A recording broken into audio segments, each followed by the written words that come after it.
Kita udah sampai di penghujung Ramadan Rehab.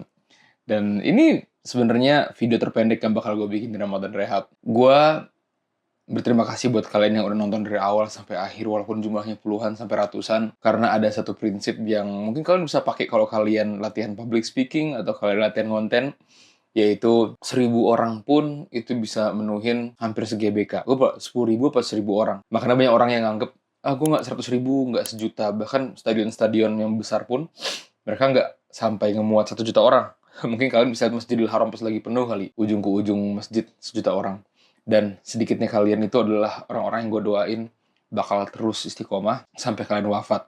Karena tugas gue gitu, tugas gue berdakwah sampai gue wafat sebagai orang yang belajar agama, dan sebagai keluarga ya gue menafkahi mereka dan gue berikhtiar mencari rezeki. Tapi intinya amanah terberat gue di bumi ini karena gue belajar agama itu adalah membuat orang paham sampai mereka wafat mengamalkannya dan sampai gue wafat mendakwakannya. Jadi gue doain kalian bisa istiqomah setelah Ramadan untuk mengerjakan satu persatu aja dari tips yang gue kasih. Sebiji, mungkin sebiji ya rata-rata per satu episodenya sampai akhir yang baru kita upload kemarin, yaitu ya episode 28, sekarang 29. Dan istiqomah itu adalah hal yang bukan nggak bisa dibilang itu sebuah pemberian, nggak bisa dibilang itu sebuah skill. Istiqomah itu adalah perjuangan. Makanya kemarin pas gue sempat ngisi di HNI, gue ada hadis yang bunyinya, sahabat Nabi SAW ada yang curhat yang bunyinya kurang lebih kayak gini. Wahai Rasulullah, kami kadang-kadang bersemangat, lalu kami pas pulang dari perkumpulan bersamamu, semangat kami hilang. Semangat di sini semangat ibadah, imannya juga berkurang juga kualitasnya. Jawaban Rasulullah SAW malah kadang begini, kadang begitu. Jadi bukan kayak, wah kamu adalah kafir, kamu adalah...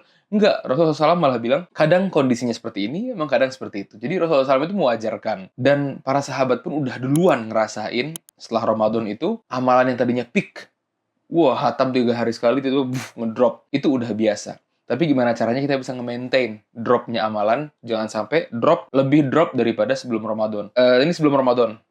Selama Ramadan, setelah Ramadan. Lebih naik dari sebelum Ramadan. Ketemu Ramadan lagi, naik. Ramadannya habis, turun. Ya, lebih tinggi daripada Ramadan tahun-tahun sebelumnya. Dan gimana cara istiqomah? Mulai dari yang sedikit, tapi konsisten. Karena Allah lebih suka yang kayak gitu daripada kalian langsung, wah, Syawal pengen gue rentetin 6 hari terus-terusan puasa karena gue rindu puasa Ramadan. Mulai dari yang sedikit.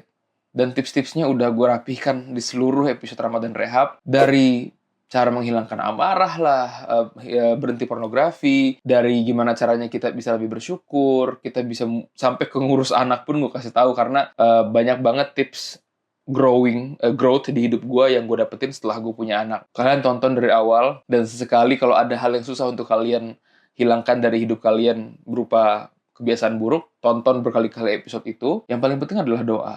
Doa sama Allah, karena naik turunnya iman kita pun, itu pun ujian Allah langsung yang ngasih. Makanya ketika iman kita turun, gimana caranya kita tetap memaintain amalan itu tetap ada, tetap hidup, dan hati kita jangan sampai mati. Itu sih doa gue. Dan semoga episode ini intinya, ini episode gue ngedoain kalian, dan kalian harus mengaminkan. Semoga Ramadan Rehab ini manfaatnya buat gue dan kalian, yaitu adalah Allah mudahkan kita untuk beramal, dan kalau kita lagi turun imannya, Allah buat kita orang-orang yang bisa menjaga keimanan tersebut, jangan sampai mati. Makasih teman-teman, sampai jumpa Ramadan berikutnya. Untuk Ramadan Rehab, vlog gue di luar Ramadan bakal lebih asik dan bakal lebih... Nggak sebanyak ini dakwahnya, cuman kalian bakal belajar banyak dari sejarah, traveling, dan lain-lainnya, dan juga tentang memiliki keluarga, tumbuh bersama keluarga. Gue bakal terus upload di YouTube gue, jadi subscribe. Dan doain gue juga ya, semoga gue juga jadi orang yang konsisten, yang Allah pilih sebagai orang yang selain mendakwahkan, dia juga bisa konsisten dengan omongannya sendiri. Bye-bye. Assalamualaikum warahmatullahi wabarakatuh. Selamat Lebaran! Kita nggak dapet jatah buat ketemu Pak Presiden. Gue sebenarnya diundang Mayor Teddy. Kecelakaan di sini rentan banget, sumpah. Nyebrang di sini tuh mengerikan banget. Sapi panggang atau banteng panggang. Nih, silakan Mas. Indah pemandangan. Punya istri 2. Istri 2. Istri 2. Ini sih, Muat buat 3 orang berarti? buat 3 orang. Dan di sini cuma 1 dibanding 1.000 pengendara motor doang yang pakai helm. Gak ada yang beli.